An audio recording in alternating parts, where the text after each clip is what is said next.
Yep. Yeah. Okay, great. Okay, well, look, I just want to thank everyone for coming. It's really great, and for the people who organised this evening's event, a massive thank you as well. For giving me the opportunity to give a brief history of 10/8 magazine, which was published in Birmingham from 1979 until 1992. And it's, I think, an appropriate moment to remember the magazine's contribution to photographic discourses, because next year Tate Britain will be launching an exhibition called Critical Decade, which takes its cue from the last issue of the magazine, or photo paperback as we rather grandly called it in 1992.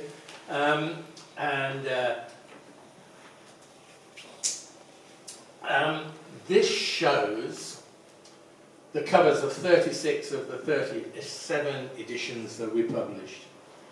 Of course, 10/8 was not just a magazine. It was associated with exhibiting local photographers throughout its exhibition touring service, and it was a major contributor to international photography festivals such as Houston Photo Fest and the Rencontres d'Arles, which led to 10/8 organising in June 1992 the first, and until very recently, the only international photography festival held in Birmingham.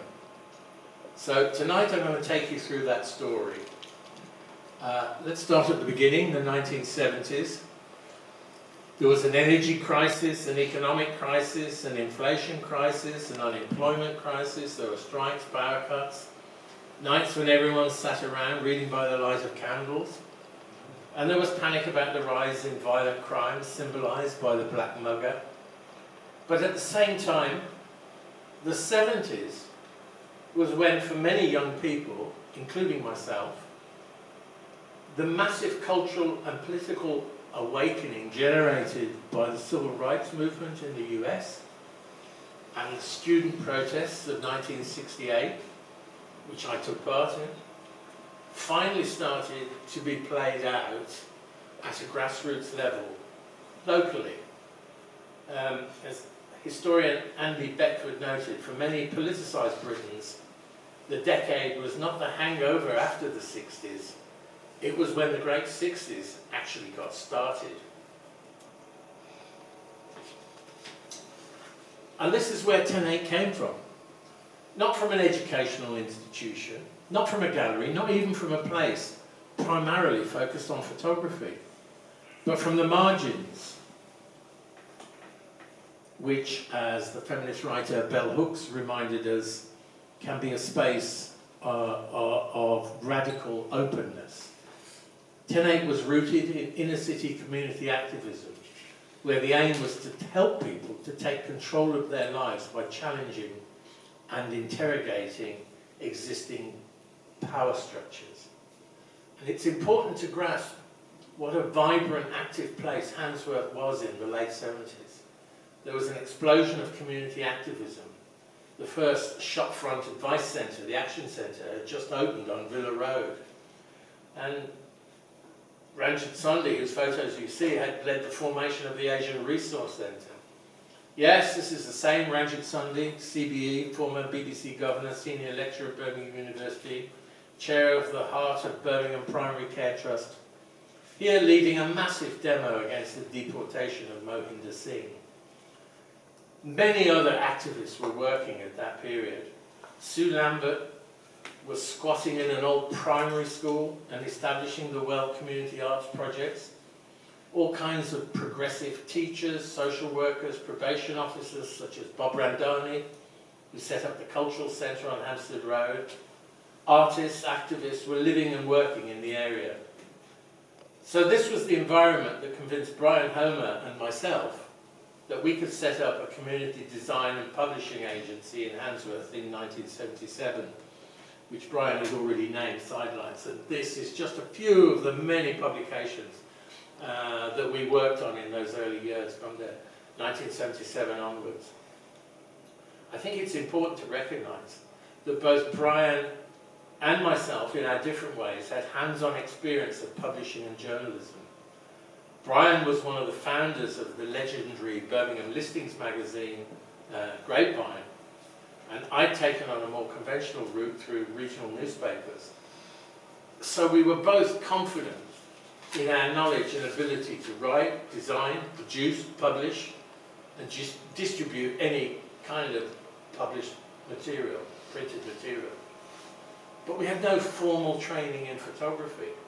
Indeed, I learned to process film and make bromide prints at the Well Community Darkroom, where a young photographer called Vandy Burke taught kids on Saturday mornings, and where aspiring artists like Hervin Anderson first learned how to make photographs. Brian was more advanced and already owned a Nikon camera, but we were essentially novices, finding our way. Photography came onto our agenda when many of our clients requested photographs to illustrate their reports and booklets, or the projects we were working on, like this book on the screen now on the origins of the Rasta movement that we published in 1977. These are some of my first tentative steps in photography. This is one of the first photographs I ever took on assignment, documentary photo, inside a Rasta squat in 1977. And that's when many of the issues we were to explore in 10.8 first surfaced, certainly for me. Movement to Jar People, a text written by community activist John Plummer, aimed at educating magistrates to understand something about the Rasta faith, pushed us to the limits in terms of seeking to meet, reason with, and photograph young Rastas in Handsworth. One of the most seductive photographic influences that we embraced around this time was summed up by Jo Spence in her famous 1976 article in Camera Work, The Politics of Photography, where she claimed that community photography could provide an alternative to stereotyped, mass-produced images fed to consumers by a small elite. Photography could instead be used as a tool for social change, enabling people to gain autonomy in the representation of their lives. This, of course, was the basic philosophy that underpinned virtually everything that we were involved in at that time. That people could, as Stuart Hall was to write so powerfully a few years later, enter that most modern of all domains, the domain of representations, not as the bearers of somebody else's discourse, but in their own right, as historical subjects. Inspired by Camera Work, we became part of a local group of photographers that included John Hodgetts, Roy Peters, Nick Hedges, and several others to lobby for funding for a gallery based on the Half Moon Camera Work model in London. By this stage, John Reardon, who was a serious trained photographer, had joined us at Sidelines, and he was hugely influential for both Brian and myself in terms of developing our techniques, film processing, and general obsession with everything photographic. I've got many pictures of John, who sadly died a couple of years ago, but I especially like this one because John was quite happy to stare at the policeman who was trying to prevent us taking pictures of this incident. John was not the kind of guy who backed down easily, ever. Under his supervision, we built a darkroom at 81 Grove Lane, and this transformed our photographic output. What we were offered by West Midlands Arts instead of a gallery was some funds to produce a magazine, and that's how 10.8 came into being.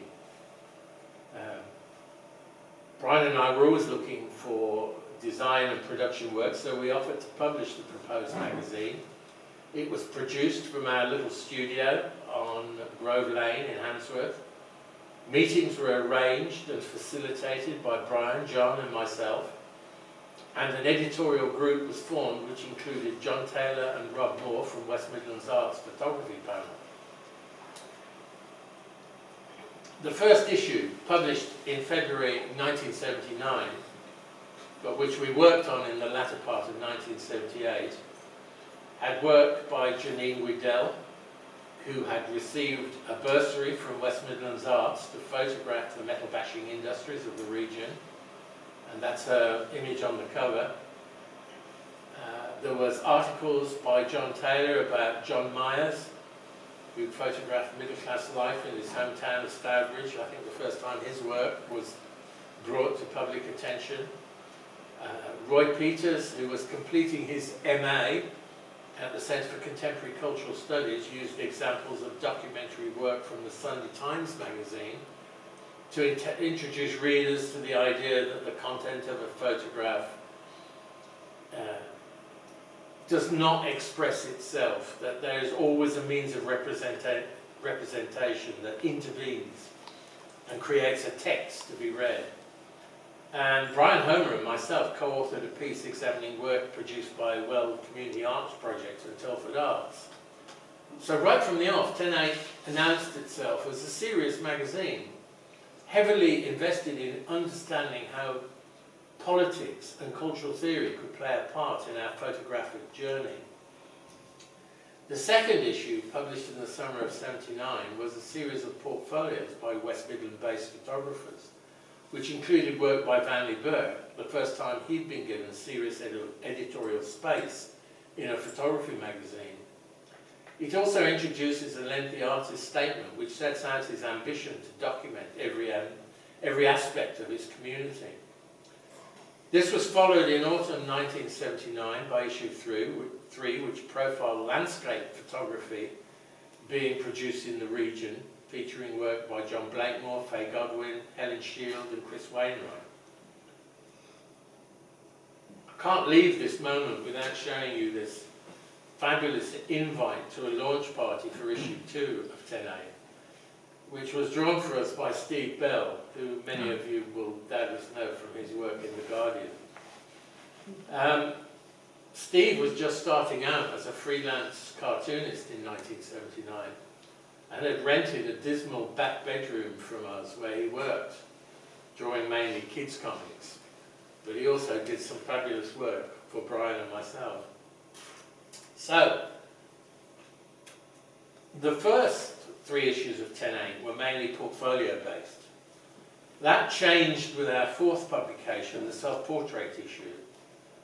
This was inspired by our own work, the Handsworth Self-Portrait Project, which Brian, John and I had undertaken in the summer of 1979. It was an experiment brought about partly by the experience we'd had taking photographs for books such as Movement of Jar People and Talking Blues. One of the most difficult issues we had to confront was, why are you white boys photographing black people? Are you working for the police? That was another frequent question. What are you going to do with the pictures was another. These are all valid questions that we felt we had to address. So we wanted a way of introducing ourselves to our community, a way of being transparent in our aims and intentions. The answer we came up with was to set up a self-portrait studio outside our office in Grove Lane.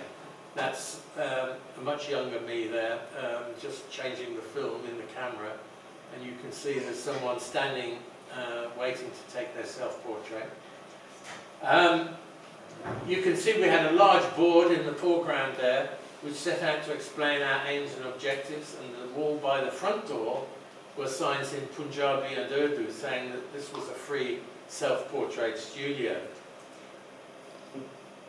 Our initial inspiration for this self-portrait project was again from the pages of camera work, which included this fantastic portrait of a Kiev housewife taken at a self-portrait session held at an American trade fair, which was included in an article by Angela Kelly about self-representation.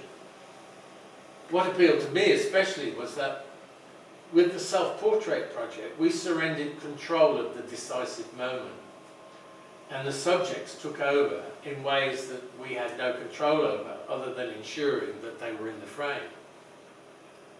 We ran 5 of these self-portrait sessions outside our place in Grove Lane. One week we would set up the camera and backdrop on a Saturday morning and encourage people to take their portrait. Then we'd spend most of the following week processing films, sometimes up to 10, 11 rolls of 35mm film, making contact prints, and then making small prints that we were going to give away. So the following week, after we'd done a session, we'd pin the prints up in the window of the front room or on a board outside and invite participants to collect their free print. As most of them lived locally or passed by on their shopping trip to Soho Road, we also succeeded in giving away hundreds of prints. More than 350 people took part.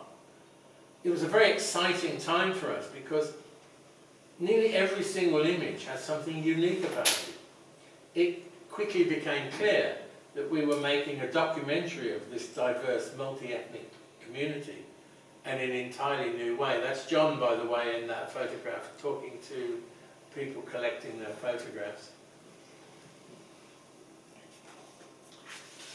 I'm pleased to say that Brian and I have just concluded an agreement with the Bodleian Library in Oxford, who are going to take the original 35mm negatives into their photographic archive. We will be providing them with around 200 prints, which will be available to members of the public to view. Some people have asked us why they won't be stored here in Birmingham. It's a good question, and maybe we can talk about that later. The self-portrait issue also marked the end of any idea of a locally focused portfolio-based magazine. When we decided to publish the self-portraits, we deliberately set out to find other examples of self-portraiture and had received submissions from all over the world, some of which we included in the issue. Inevitably, this caused problems with West Midlands Arts, the first of many problems we encountered with funding organisations, who hadn't signed up for an international publication. It took us just 3 issues to show that the currency of images is anything but parochial. So many months of wrangling and lobbying took place before the Arts Council stepped in and took over funding the magazine. So 10/8 was now national. This word cloud, which was created by recording the number of times those involved in producing the magazine over its 13-year lifespan, the number of times their names appeared on the contents page, either as contributors or editors or designers, gives you an indication of how many people contributed to 10/8 over the period that it was published. So the relative type size of the name gives you a sense of how many times that name appeared. There's some great names here, all of whom were significant contributors to the photographic culture of Birmingham. Rhonda Wilson, of course, Sue Green, Rishni Kempadu, Nick Hedges, John, Brian, myself, and I mustn't forget Richard Gagola and Mark Blackstone. They were all wonderful, inspiring people to work with. There are many other names on this. I wish it was sharper and that you could probably see them all, but it gives you an indication of the breadth of appeal that we had. And the cooperative, communal style of working, which was the way Sidelines operated, at least in its formative years, was a key to enshrining the way 10/8 operated from an editorial point of view as well. I think we recognised right from the off that if you want to produce consistently compelling editorial on a regularly quarterly basis, when you're operating right at the margins in terms of cash, resources, and you're relying on huge amounts of unpaid work from a small group of people who make a real investment in the project, you need a constant refresh, with new voices entering the conversation, bringing in new energy. Once free of the constraints of West Midlands Arts, we abandoned the A3 folding to A format that we copied from camera work because it was too expensive, and downsized to the more pragmatic A4 book format that we then kept for many years. The initial editorial trajectory of 10/8 mirrored the key interests of the editorial group at that time. At the start, there were many heavily invested in documentary photography: Nick Hedges, John Reardon, Ed Barber, myself, Brian, for example. And that formed the bulk of the editorial. The Magnum photographer Abbas visited us at Grove Lane and we interviewed him about his work in Iran. Another Magnum photographer, Christine Perkins, wrote candidly about the conflicts, both personal and professional, involved in reporting on cataclysmic events such as famine. But increasingly we began to identify some of the factors which were signalling a crisis facing documentary photography. The most critical, especially for fringe photographers like us at Sidelines, was the lack of cash for commissions. But also there was the crisis of confidence in the ability of the documentary image to convey the complex realities of contemporary life. Then there was the nagging doubt about the truth of documentary images anyway, that they were just the product of a colonial male gaze and so forth. These issues were converging at a time when we felt the need to document life in Britain was at its most acute. The creation of a structured, permanent underclass, the cuts in public expenditure on education, housing and health, the spread of racism, the growing tension in the inner cities, racism in the police and other government bodies, and on an international level, the threat of nuclear war, all are complex issues involving the invisible or unvisual, nor have they gone away, of course. As traditional outlets for documentary work disappeared and the age of the celebrity and lifestyle image arrived, so 10/8 was drawn to provide an outlet for work documenting these serious issues. There were a number of photographer-led photo agencies emerging at that time, Network and the Women's Agency format. And we worked with them. Indeed, for a while, we contemplated starting our own photo agency, and Orde Eliasson, who'd studied in Birmingham, Roy Peters, joined Sidelines for a short time to test the viability of a Birmingham-based photo agency. It didn't work out. Greenham Common and the peace protests, the changing face of unemployment, famine in Africa, and the miners' strike all became the subjects of issues of 10/8. In issue 11, Jeremy Seabrook argued that one of the reasons photography was struggling to convey the pain of unemployment in the 1980s was that the site of working class struggle had been removed to a less accessible place, the inner landscape of the mind. So, editorially, even though many of the group privileged documentary work, others in the group were increasingly embracing the role that cultural theory could play in understanding the power of images. I think this shift is best exemplified in this issue 14, Consent and Control. The year was 1984, and Orwell's dystopian vision of the way things might turn out was very much in our minds. But what editor John Taylor set out to demonstrate was that, unlike in Orwell's world, where society was controlled by a malevolent group which knowingly manipulated and coerced the ignorant population, a bit like a well-known social media app today, some might say, in the real 1984, control had become internalized. We obeyed because we agreed, because we bought into ideas of what is normal, what is acceptable, what constitutes being British. This issue asked, how did that happen?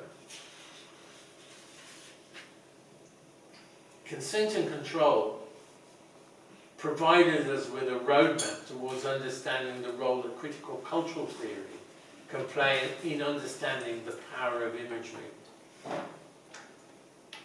Importantly, this issue opened up a new market for 10/8 in higher education, where media studies were just beginning to get established. It certainly cemented 10/8's position as a major player in the much wider field of cultural studies. So from this point on, we were no longer just a photography magazine.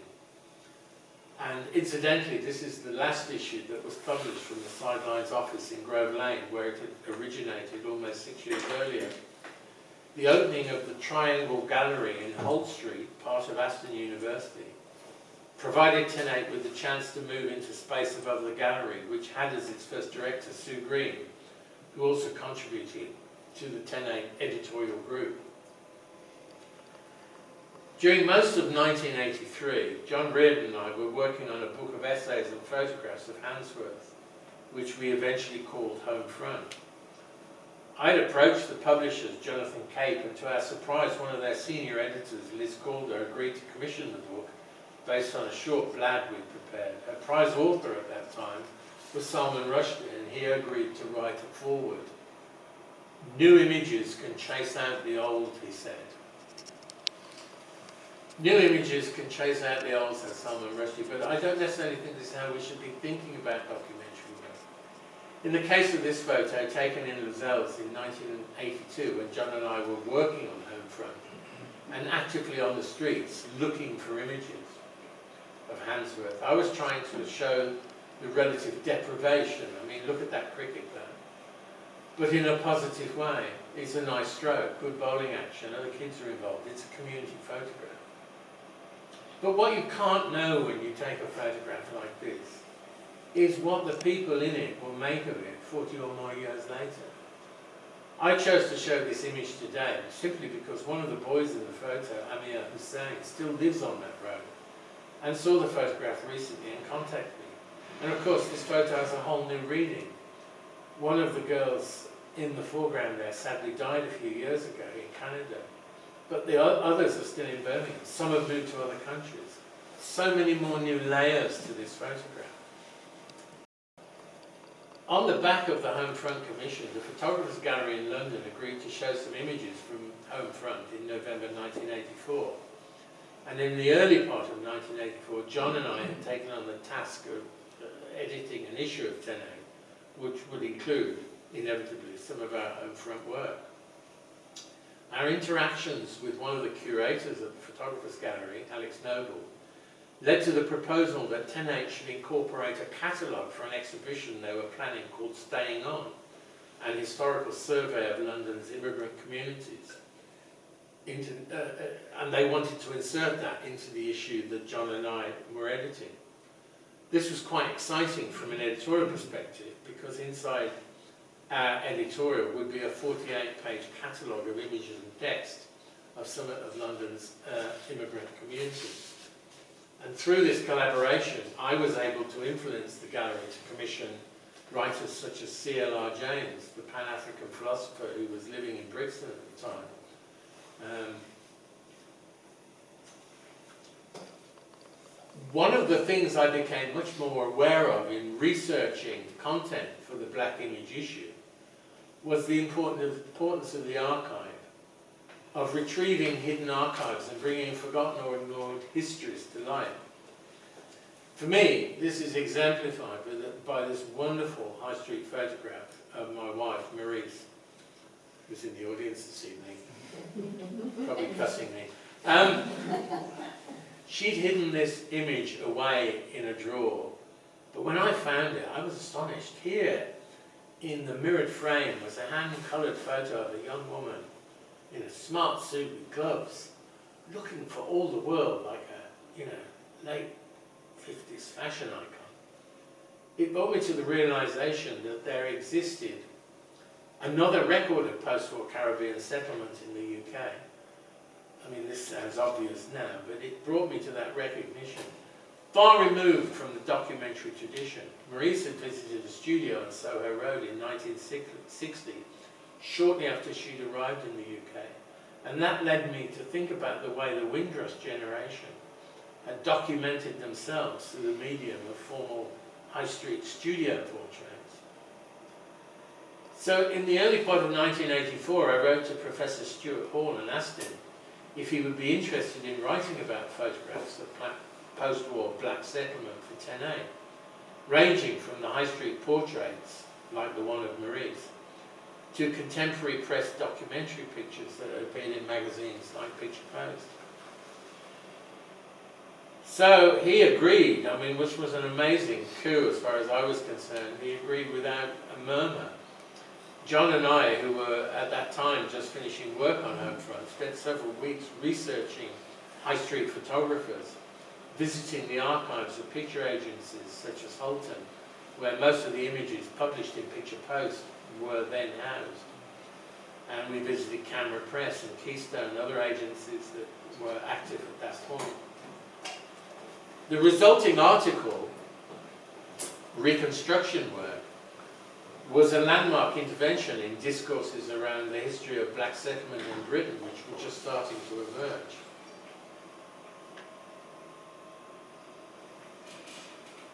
This issue of 10/8 led to a massive upsurge of interest and awareness, interest in and awareness of archives. The editorial directly fed into the work of Pete James, for example, who became curator of photographic collections at Birmingham Library in 1989, but began working on his PhD not long after this edition was published. As one of his many photographic interests, Pete took up the idea of seeking out the archives of high street photographers and was rewarded when the entire output of Ernest Dyche, who ran 2 studios in Birmingham, was discovered completely intact.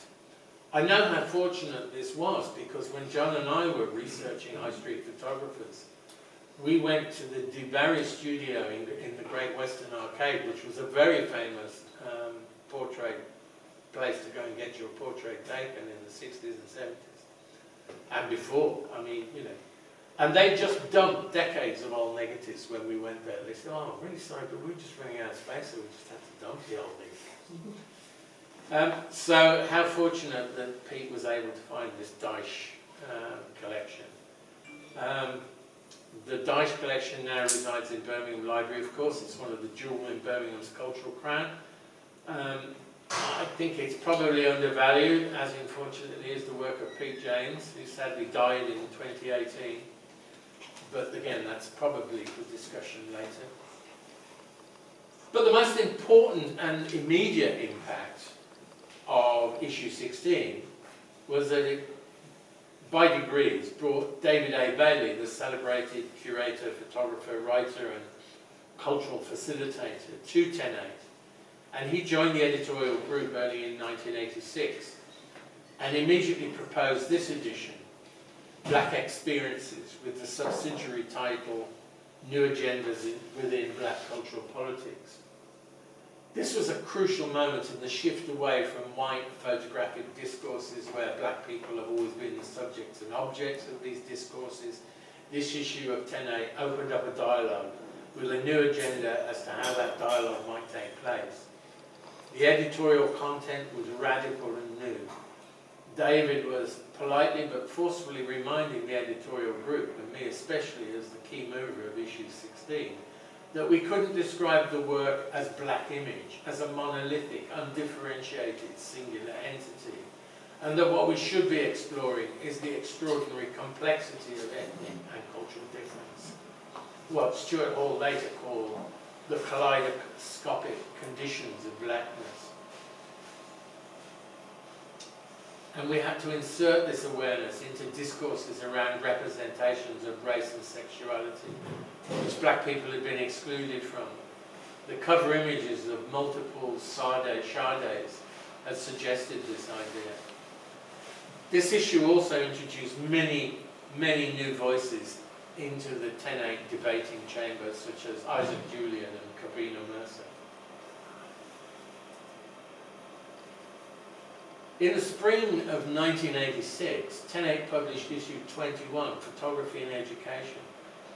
This was another huge step for 10/8, publishing an issue that sought to focus attention on the broad spectrum of photography's relationship with education, from primary school to degree level, from public space to private realm of therapy and self-exploration, embracing all age groups, technology and ideology, theory and practice. It was a groundbreaking intervention, and it eventually led to additional Arts Council funding for a dedicated photography in education section, which was started publication with issue 25. And enabled 10/8 to increase its pagination from 48 pages that it had been for several years to 72. This also marked the end of Brian Homer's active involvement in the magazine. He designed this issue, but had in fact resigned from the editorial board in 1985, as had John Reardon. In the summer of 1986, West Midlands Arts offered to support a 10/8 photographic exhibition touring service. After the earlier fallout, this grant offer was a recognition of the increasingly important role 10/8 was playing as a reference point for scores of locally based photographers. The idea was to make the work of Birmingham and West Midlands based photographers available to venues with limited budgets, who often had little or no knowledge of how to frame or hang an exhibition. This image, this wonderful image by Brian Griffin from his series called Work, was part of the initial offering. Richard Gogolo was working with me at the Triangle Gallery as an invigilator while completing his PhD, joined to run 10/8 exhibition touring and became an editorial board member. In most cases, 10/8 curated the shows, worked with the artists to edit and prepare them. The service also archived work by various other photographers from around the region, and all the images that survived from this enterprise now form part of the photographic collection at Birmingham Library. The images here show how we produced an A4 leaflet to promote each one of the exhibitions that we had available. 10/8 toured work by Roshni Kemperdue, Ahmet Francis, Nick Hedges, Brian Griffin, Roy Peters, Birmingham Photographic Heritage Project, which was run by Pete James before we took over at the photo archive at the library, Mohammed Riaz, Karen Ram, Marianne Morris, Ming Dynasty, Prem Adula, Beryl Small, Daryl Giorgio, Rhonda Wilson, Jeremy Scales, a group show from Weld and Wide Angle photo projects, which included work by Irving Anderson, along with a laminated version of Homefront by John Reardon and myself, and the original set of 44 prints that made the first Handsworth self-portrait show. That was our initial 10/8 touring offering. In 1987, the Triangle Gallery closed following a fallout between West Midlands Arts and the University of Aston. So 10/8 was on the move again. So 10/8 shifted temporarily to Soho Road, where my wife Maurice had established a handprint educational publishing company. And the following year, 1988, handprint acquired an old jewellery workshop in Keyhill Drive, Hockley, and 10/8 moved there as well, taking over the 50-foot long 2-storey wing building at the rear of the property, which finally gave us the space to warehouse the magazines and develop the touring service. It also gave 10/8 access to handprint's state-of-the-art Apple desktop publishing, which you see in the other photo there. So that's an original Macintosh computer there, plugged into a big screen with the original Apple laser printer. Anyway, nostalgia.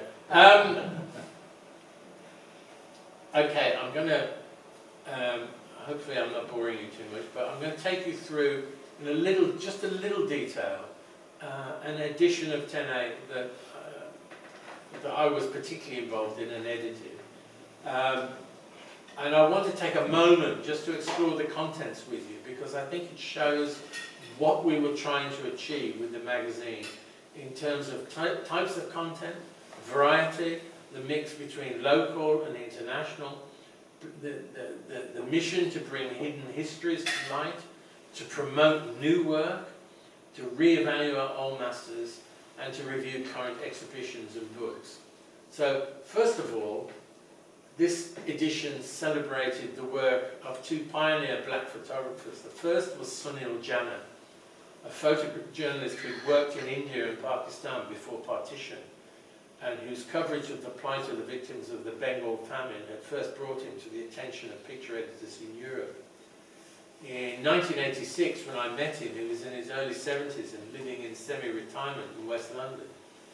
Jana had documented India's independence movement, its peasant and labour movements, the famines, the riots, rural and tribal life, as well as the years of rapid urbanisation and industrialisation. I was really pleased to be able to give him some much needed visibility. We devoted 12 pages to the interview with several full-page images, and subsequently 10/8 Touring made an exhibition of his work held at the Lighthouse available for touring. At the same time, in the same issue, I was delighted also to publish an interview with Roy de Carava, the photographer and artist whose work documenting Harlem, and especially jazz musicians such as John Coltrane, were justly celebrated, but little known outside the US. The interview by Val Wilmer, herself a fantastically accomplished photographer whose work documenting black jazz and blues musicians in the UK is extensive. This was a 10-page special. So that's 22 pages of the magazine. But in a way, those pages were looking back. Looking forward was David A. Bailey's 6-page report on DMAX, where black photographers were beginning to untangle, deconstruct and reconstruct the meaning of photography. The DMAX show had originally been shown at the Icon in Birmingham. And we also carried reports on Polarize, a 4-page report by Birmingham photographer and activist Maxine Walker, about how a group of women photographers had come together to publish the magazine Polarize. The first time work by black women photographers had been collected together like this. 10/8 had played a part in this, helping get this project off the ground by facilitating the group access to our design teams and the printers we had cultivated in Birmingham. John Goodman and Sons, now sadly deceased. Roberta McGrath's, the central image shows Roberta McGrath's article rereading Edward Weston, a powerful analysis of Weston's status as an artist from a feminist perspective. And Photo Axis was an attempt by independent photographic organisations in the UK to come together to lobby for increased funding. The Photography and Education section comprised an article about the usefulness and otherwise of photo packs by the Director of Development Education in Selly Oak, Scott Sinclair, and this was followed by an in-depth review of 16 educational photo packs by Amina Patel. So this really was news you can use, an invaluable guide for teachers. But this exhibition has stopped.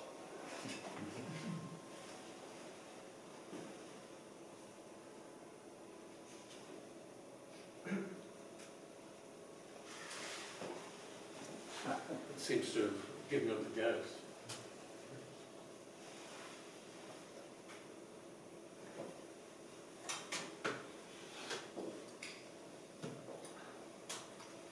Sorry about this, folks. I think it's a heat. The fan was buzzing. The fan was going quite. It's quite Was hot. it? Yeah. Maybe the battery's run out. No, it's fine. Just quit it down a little more. Okay, well, I was going to show you a picture of the fact that we had loads of exhibition reviews and blah, blah, blah, blah, blah, all that kind of stuff.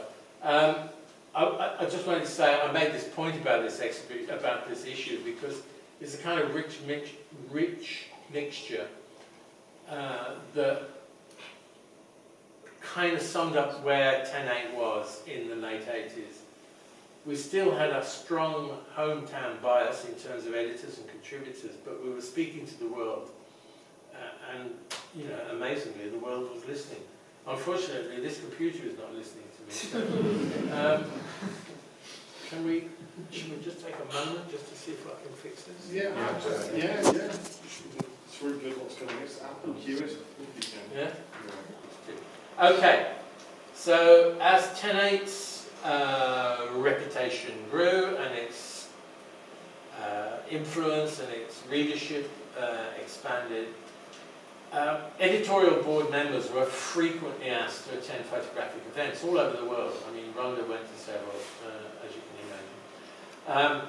But in 1990, I was invited to join the Houston Photo Fest editorial board. Now, Houston Photo Fest, for those who don't know, is an absolute monster event. It takes over the whole of Houston. Hundreds of galleries become involved, or spaces that wouldn't normally show photography. It's an absolutely amazing thing, given Houston's reputation as not being a particularly culturally aware place. And I think it was this that really drew us to Houston, because we were living in Birmingham, and people thought Birmingham was not a particularly cultural place, to be perfectly honest, especially in 1990. So we saw Houston, or at least I saw Houston Photo Festival, almost like a role model. Like, if you can do it in Houston, well, surely we can do it in Birmingham. So we, you can see that in there,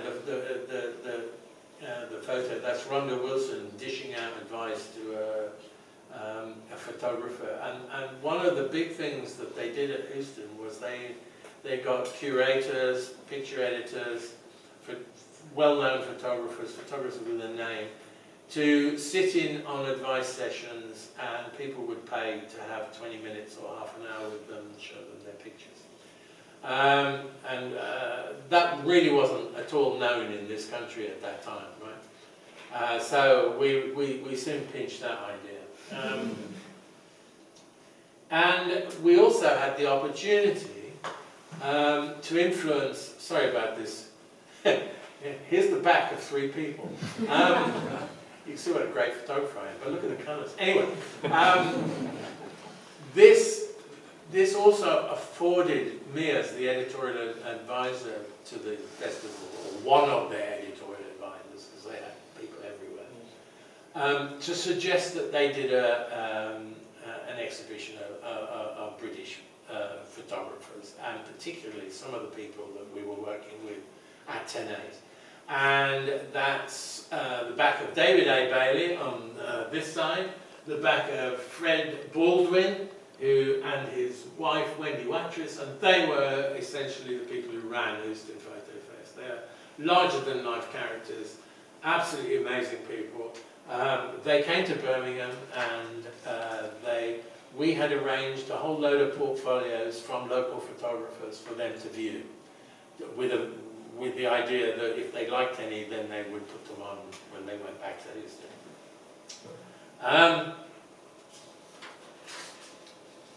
And the result was, this is the Photo Fest catalogue. I've got to tell you, the Photo Fest catalogue is 300, of that year, this is 1992, was 304-page book.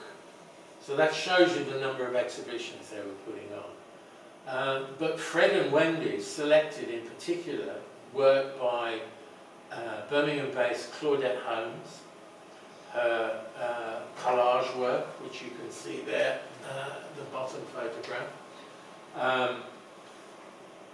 Ingrid Pollard, Rotary Fannicode and David A. Bailey were shown in the main convention centre. So they ran most of the 5-star events from a big convention centre in the centre of Houston.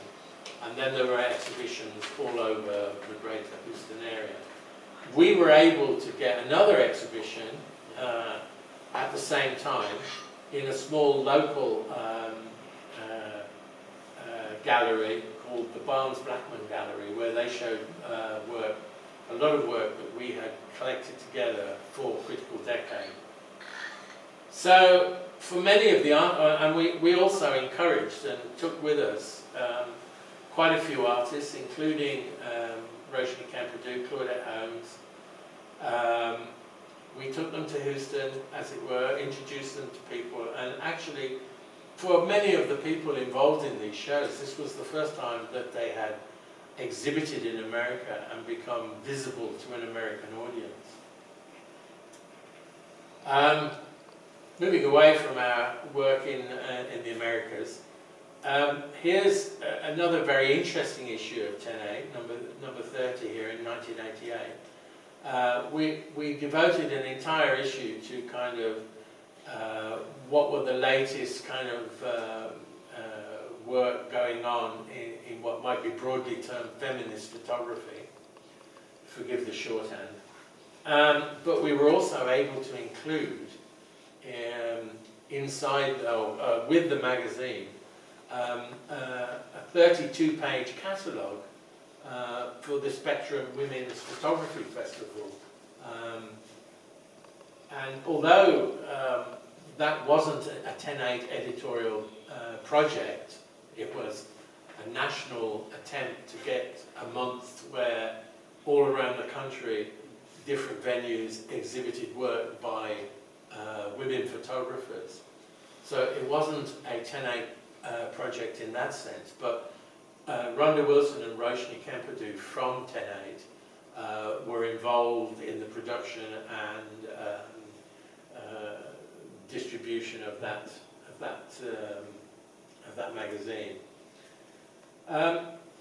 In the winter of 1989, we published this issue, Financial Times, and I think it just reflects really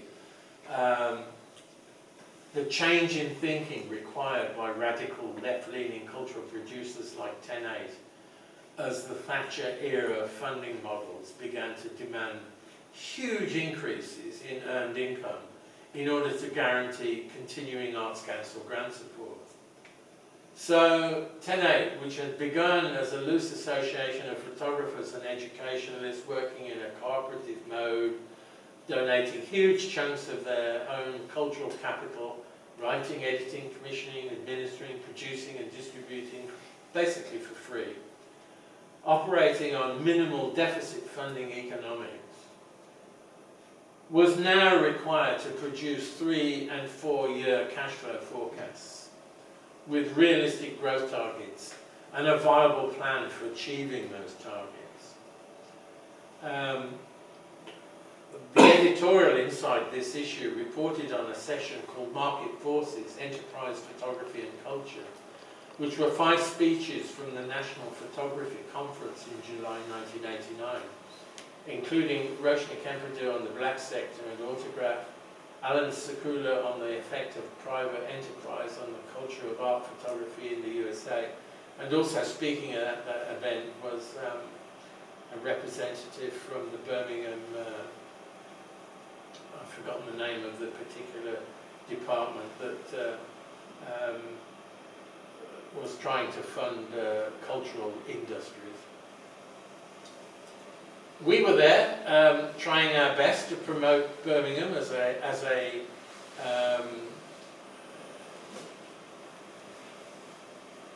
a cultural hub, and this is a spread from the Observer magazine in November 1989, where 10/8 were featured alongside luminaries such as Sir Simon Rattle as symbolising Birmingham's new desire to create a cultural oasis in the West Midlands. That's us standing unbelievably. There's myself and there's behind me John Taylor and Rhonda Wilson and Mark Blackstock. David A. Bailey was in London, so he's not in that photo. We were the 5 directors of 10/8 at that point. And we're standing at the top of the BT Tower, well not quite the top because obviously the photographer is above us. We got special permission to go up there. It's quite a view. Anyway.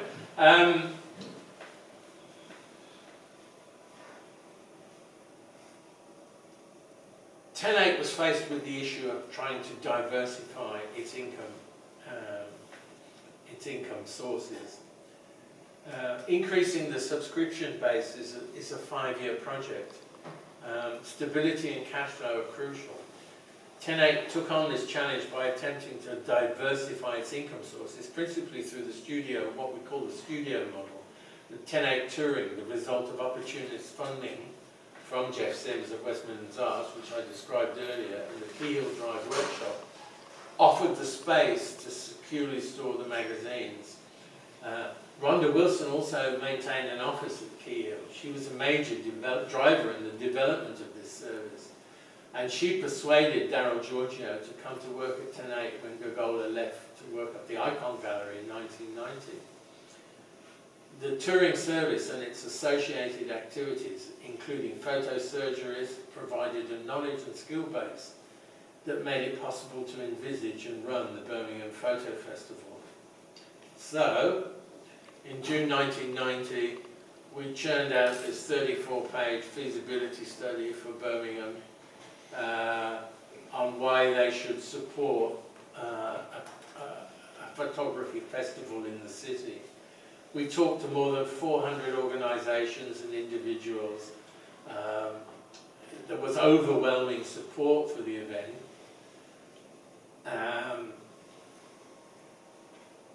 And we proposed that Birmingham's Economic Development Department should commit to 18-month funding, supporting the proposal that the festival office be based with 10/8, and explore the creation and development of a dedicated photography space, that old chestnut, in the city as a matter of urgency.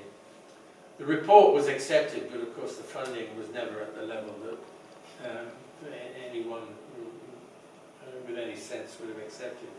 Anyway, early in 1991, we decided to completely change the format of 10/8. So we had always been, since the first 4 issues, an A4 booklet. We finally became a 10x8 book. We upped the pagination. At this point, John Taylor, who had been a major force in the editorial development of 10/8 since its inception, had left to take up an appointment with Manchester University Press, so I took over as editorial director. We professionalised the structure of the magazine because we had to, in order to meet the requirements of the sort of business model that we were now being forced to adopt. I instituted a complete editorial rethink, and and we did a lot of surveys. The first time we'd actually tried to reach out to our audience and ask them what they wanted. We'd always just assumed we knew best. And we finally got round to doing audience surveys. Of course, these were incredibly revealing. I mean, first of all, it turned out that people thought that the magazine was massively underpriced and that they would pay a lot more for it. And it was like, I suppose, coming from our background of community, everything's got to be as cheap and as accessible as possible. We never really thought about whacking the price up, but we did with this one. We went up to $7.99, and it sold out instantly. And the other thing that came out of this was that when asked to list what their second favourite hobby was, if photography was their first, an overwhelming majority of people put down gardening. and it sort of, you suddenly had this thought of like, what we should be doing is a photography gardening magazine. But it was the first time that we had really kind of like investigated what our audience might actually want from us. There are other, so what we recognised from that was that we could stretch our editorial content. We didn't have, this issue included an interview with Spike Lee, for example. We commissioned John Aconfra, who was, as most of you will know, is very well known for his films, and Hansworth Songs in particular was quite a recent production of his, the Black Audio Film Collective at that point. So we were beginning to look at like the moving image, not just still image. So not quite gardening, but we were moving away from our original vision. We also changed the body type of the magazine to Baskerville. Now, as any type gurus in the audience will know, John Baskerville is actually buried in Key Hill Cemetery in the Jewellery Quarter, and he is undoubtedly Birmingham's greatest type designer. I can't think of any others to be Birmingham. So we decided we would pacify the ghosts of Key Hill Cemetery by setting the magazine in Baskerville type. So the body type became Baskerville. And we extended the editorial to include things like Milt Hinton, who is, as jazz aficionados will know, a great jazz musician, but he actually was a terrific photographer as well. So we included his work as well. Anyway, so that took us then to, in the autumn of 1991, we produced this issue, Digital Dialogues. So this was our first foray into looking at the digital world. It came about because it found its initial inspiration in a fringe event I attended by a group called Merge Media at the famous Houston Photo Fest. And you've got to remember, I mean, at this point, digital media was in its infancy. The internet, for example, only existed for a few thousand, military and university personnel in the United States. So I kind of persuaded Tim Druckery, one of the Merge Media group, to come and be a contributing editor, along with Andy Cameron, who's probably best remembered for his work at Fabrica, the research centre founded by Benetton for interactive media. And we produced this survey of the state of play for photography as it entered the digital era.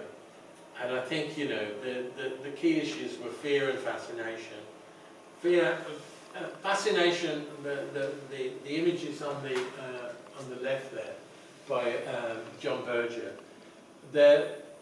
he just got very excited by the fact that he could kind of grab images from South Pacific, from a DVD of South Pacific, manipulate them in some ways, whatever, to just nuance the meaning of them, and then turn them into these rather kind of precious artworks.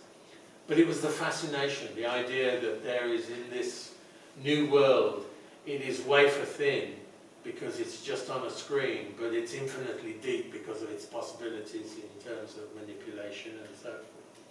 I was particularly taken by this goes back to my own, on the other side there, the activist work of this American photographer activist called John Craig Freeman, who basically, using just one simple little laser printer, A4 laser printer, and a program that allowed you to scale up an image and tile it, print it out in tiles so that you could.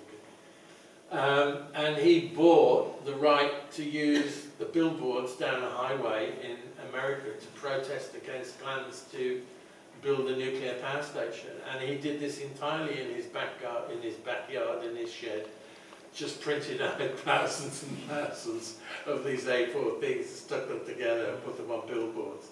So there was this kind of notion of power to the people, that you could actually take this medium and empower yourself to do things like this.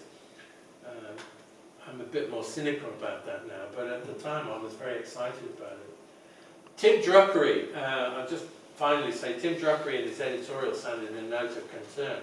He was afraid if computer technology, for example, is to calculate the algorithms of experience, even of perception, then the principles of mediation must be reformulated to address a medium whose filter does not necessarily lie between an event and its representation, but within it. And I suppose those are kind of scarily prescient words when you look at what AI is now doing. Part of that extended editorial in that issue, I got William Gibson to give us the rights to, the novelist who coined the term cyberspace, to give us one of his short stories for free. He loved the magazine so much. It was so nice of him. And just a little technical note here for the tech nerds. This issue and the one we're looking at here, Critical Decade, was created using Quark Express and Adobe Photoshop on a Macintosh 2CX computer with 5 megabytes of RAM. So really powerful. The images were scanned digitally and output to color-separated film using what was called then a Cytex bridge. So we did the whole thing. We designed it. The digital dialogues issue I worked on myself, created the artwork, output it directly to the printers. And that was the first time where we had got to that point, so that was happening in the early 1990s. Okay, Critical Decade. Don't worry folks, I'm nearly finished, so we can have a drink in a minute. Difficult really to overestimate the impact and the longer term ramifications of this issue of 10A. I mean, first of all, to be able to bring together an editorial team of Stuart Hall, David Bailey, Andy Cameron and myself supported by Daryl Giorgio and Mark Blackstein. That was alchemy of the finest order. I mean, and looking back, you know, I'm sure people here have worked on projects. Sometimes the alchemy, the personal relationships between the people involved in creating it are so important to the product, to the quality of the end product. And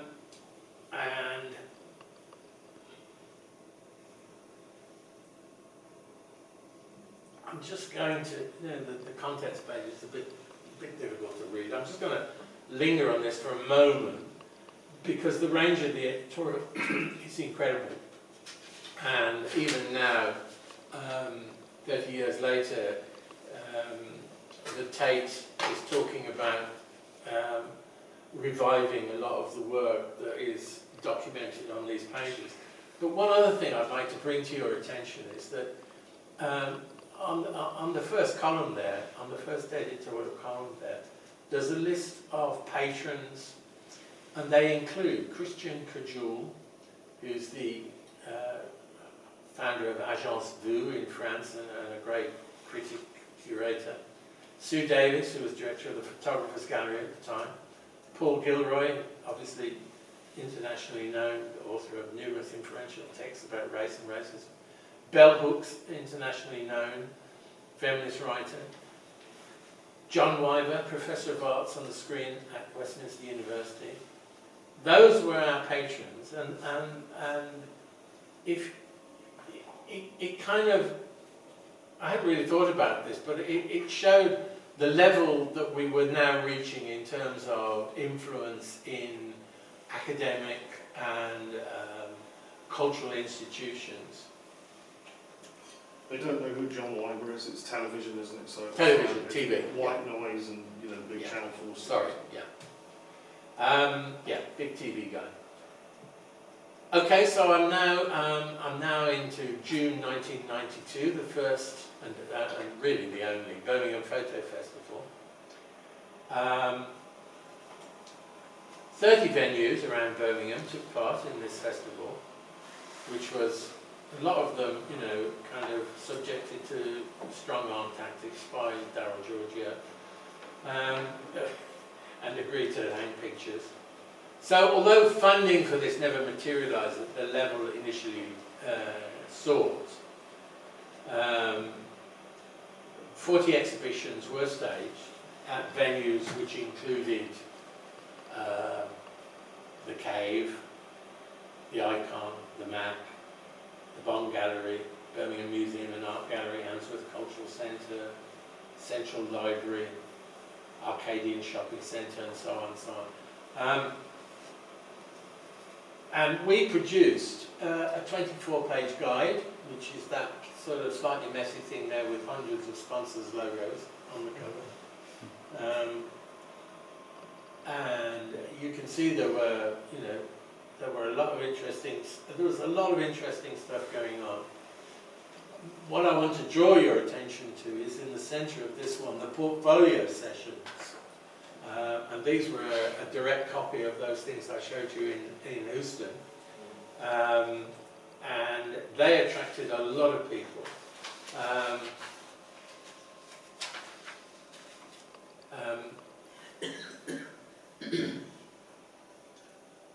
These Seeing the Light, they were called. These Seeing the Light advice and portfolio sessions were one of the most popular elements of the festival. The late Rhonda Wilson was one of the main driving forces of this initiative, and the much acclaimed work she spearheaded subsequently with Seeing the Light and Rhubarb had its genesis in this moment. Just again, the quality and stature of the photo professionals Tenate was able to attract to these sessions is astonishing. Included gallery director Zelda Cheetle, art photographer John Blakemore, the picture editor of then picture editor of The Guardian, Eamon McCabe, Chris Boot, bureau chief at Magnum, Mark Seeley from Autograph, many others. And in July 1992, Tenate went to the Rencontre d'Arles Photography Festival in France. Now, I don't know how much you know about this. It's a very famous old festival held in the beautiful town of Hull. And one of its biggest commissions that is held every year, the first week in July. And one of its biggest commissions is to do a presentation in the Centrala Antique, the 2,000-year-old amphitheatre in the centre of Hull. And you can see this is a photograph of it, and you see the massive big screen. Now, when we did it, it was real old school stuff. It was 12 projectors that were synchronized so that pictures kind of bounced up and down on the screen, kind of thing. And if you were lucky, there was maybe a bit of music put behind the pictures that you were watching, right? Sometimes, occasionally, the artist might say a few words. One of the sponsors of the Arles Festival was Kodak, and a person from the Kodak sponsorship department picked up a copy of 10.8, the copy of 10.8 that you've seen, the Critical Decade copy, and said, wow, this looks interesting, where does this come from? Why don't we have something like this next year at Arles? So, quite out of the blue, we were able to secure a commission to produce an audio-visual for this festival, which we did. So that's Mark Seeley, myself, and Darryl working on it primarily. J'essaie ainsi de tirer parti de ce qui est mauvais, puisque, instinctivement, j'ai admis que le noir était la couleur du mal. Pour mettre fin à cette situation névrotique, où je suis obligé de choisir une position malsaine, conflictuelle, inhumaine, nourrie de fantasmes, d'antagonisme, je n'ai plus qu'un choix. Survoler ce drame absurde que les autres ont monté autour de moi, et à travers ce particularisme de ma race, tendre vers l'universel. Quand le nègre plonge, il se produit quelque chose d'extraordinaire. Well, I'm assuming your French is up to that, but it's quite a well-known quote from Fanon, which we use to introduce the whole show. Quality! And so it went on for 60-odd minutes.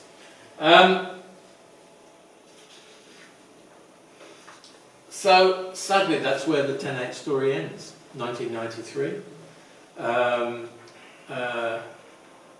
I'm going to put up a very positive message from Stuart Hall while I just run you through very quickly the rather boring details of why we couldn't carry on. It was a severe cash flow problem. Interest rates were up around 17% at the time, so taking a bank loan to bridge our cash flow crisis was really, prohibitively expensive. We had all kinds of. We were in a way, a victim of our own success. We were selling out our magazine too quickly. Before, in the past, we'd never sold out. We always had like boxes of magazines lying around. All of a sudden, we were printing 3,000 and then 5,000 and selling them all, and needing to reprint. And we went to the Arts Council saying, look, we just need some more money to reprint this because we can keep selling this. And they said, well, we can't give you money for a reprint. It's like, anyway, so it just became impossible to carry on. Well, the legacy of 10.8 lingers on. I think it's probably true to say that the Autograph, the organisation in London, in Shoreditch, run by Mark Seeley, probably owes its survival at that point to 10.8 because it was operating on a minimal budget with just one person working out of a little office in Brixton. And now, of course, it's got its own fabulous building in the East End. And that issue of Critical Decade was crucial to that survival. And as I say, the legacy has been recognised by Tate Britain, who are going to incorporate a lot of what I've been talking about this evening in their show next year called Critical Decade. I think that's probably enough from me. Thank you all for being so attentive. I'm really happy to answer any questions if you have any. But thanks very much for coming.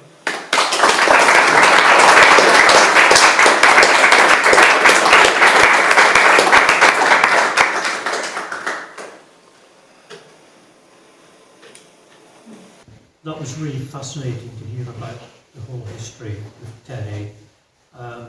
And there are two comments I just wanted to make. One was around the funding around the mid-90s and the photo festival and the report that you did for the Economic Development Department at the time.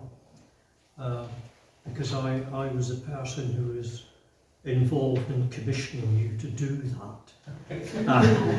And unfortunately, it just wasn't possible to carry on with the funding at the time, despite the support of some of the councillors then.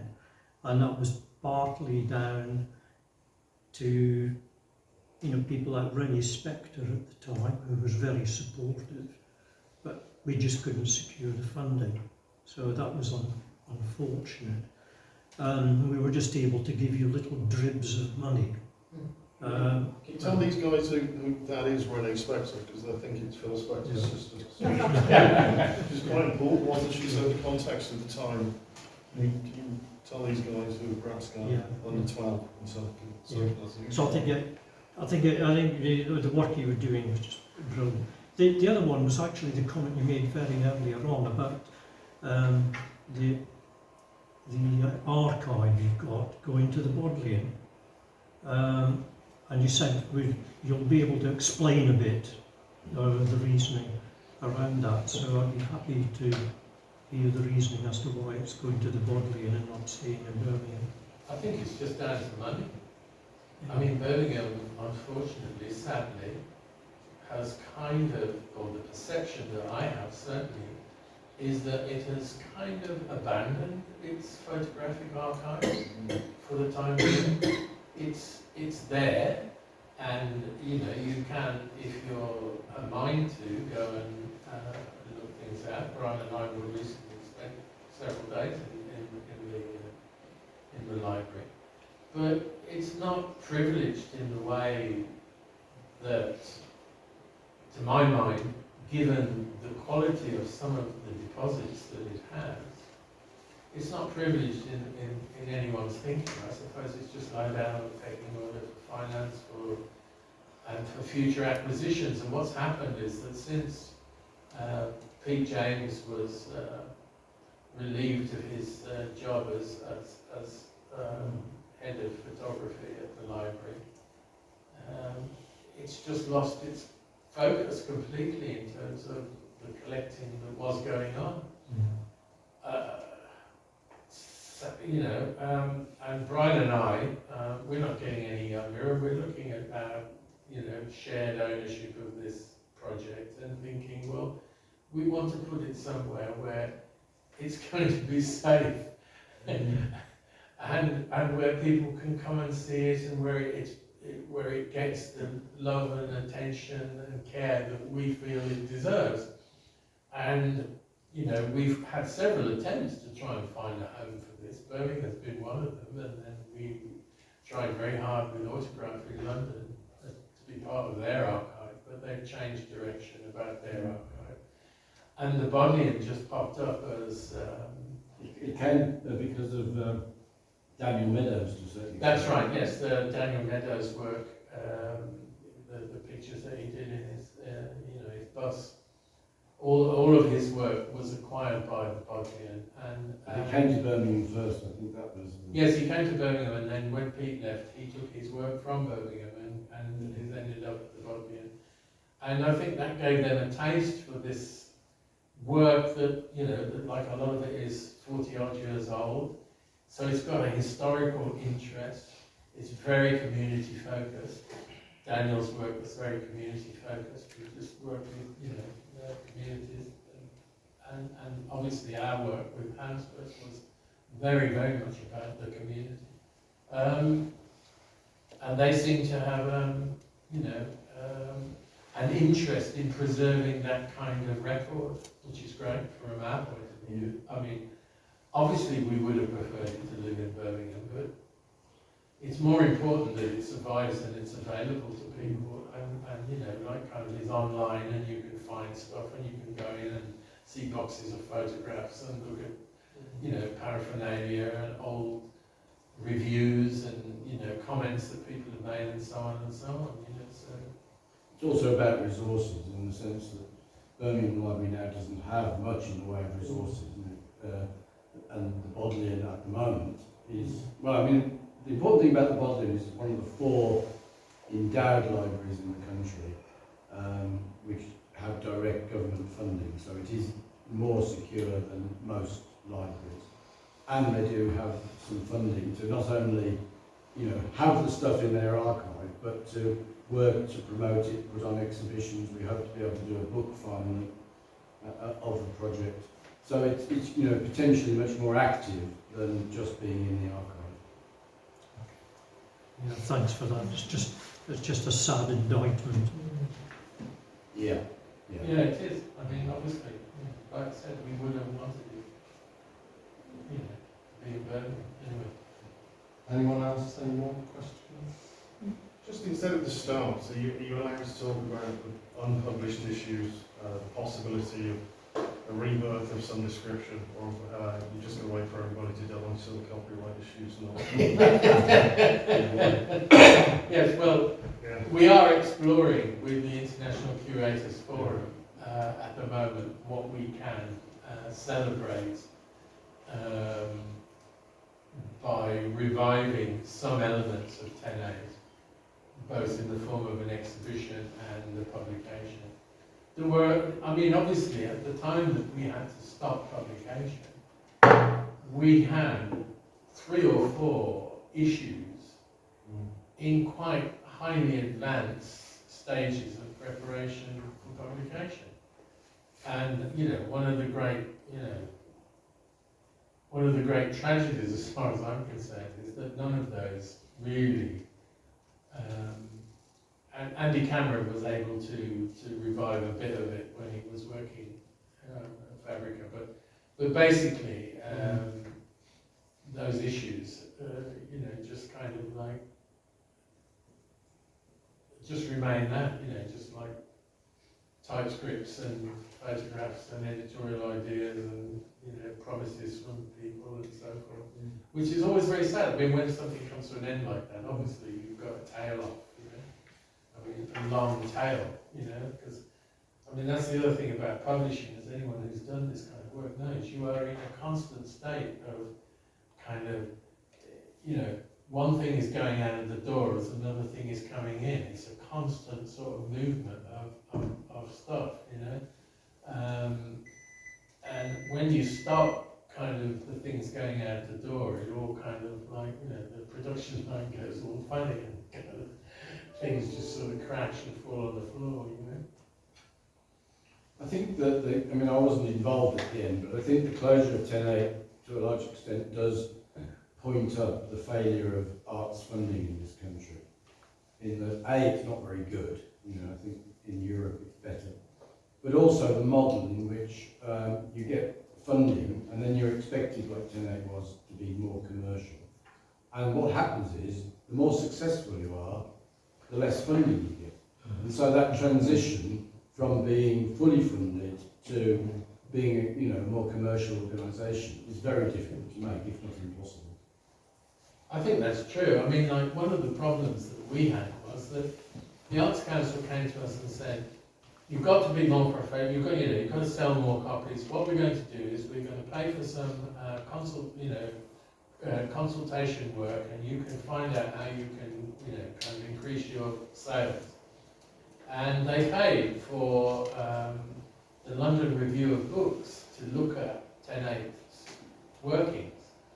And the London Review of Books, which had a very successful subscription model, very different publication, obviously, because it was printed on very cheap paper and, it wasn't about photographs. But nevertheless, the subscription idea was very appealing, because obviously if you can sell to subscribers, you're selling at the cover price, as it were, or maybe you're giving them a little discount, but that's nothing like the discount you have to give when you're selling it via a distributor. MIT wanted to distribute 10/8 in America, and they wanted to take 1,500 copies of every issue, but they wanted to take 75% of the cover price. Revisora as well. So all distributors are like vampires, So subscriptions is a much better way to go. But the problem with subscriptions is that what we discovered was that you need a 4 or at least a 4-year, maybe a 5-year marketing plan to make a subscription model work. In other words, it works on the basis of you do a fantastic offer and say, subscribe now and get 1 free issue or something like that, or 2, whatever it is. People subscribe. And then when their subscription comes to renewal, the number of people who continue their subscription fall. A lot of people just drop out after the... So then you have to do another round of subscription sales and doing the same thing. Come in and get a really good deal. And slowly your base level over a number of years moves up to a point where it becomes economically viable for you. But you need to be supported through that process. You need to have cash flow support. And the Arts Council said, well, it's great, we pay for this research for you, and it says that you need a 5-year plan. Unfortunately, we only offer 3 years. So, you're kind of like saying, well, what you're saying is you should close down then because it can't work, because you're only going to guarantee, you might give us some more money, but you're only guaranteeing it for 3 years. And so it's that kind of, catch-22, ridiculous situation in funding, which I don't suppose has changed at all, And now they've got even less money, and you had so long with the Tories in power, sort of stripping away at anything that's any good that